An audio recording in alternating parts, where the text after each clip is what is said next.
কাটা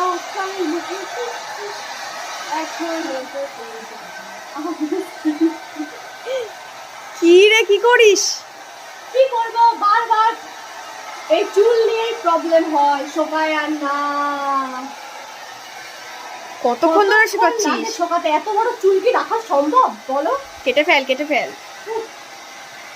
এই 2 বছর হয়ে গেল, 2 বছর প্লাস কাটিই না। কি জ্বালা, মা কাটতেই দেয় না, বলে লম্বা চুল নাকি ভালো ভালো। লম্বা চুলের যে কি জ্বালা, মাথা ভার হয়ে যায়, যে রাখে সেই জানে, তাই না বলো ঠাম্মি? কালকে একটা ঠাম্মির ভিডিও ছেড়েছিলাম, তোমরা অনেক ভালোবাসা দিয়েছো, তার জন্য অনেক অসংখ্য ধন্যবাদ তোমাদেরকে। ঠাম্মির সাথে আরো ভিডিও আসছে, গাইস আসছে।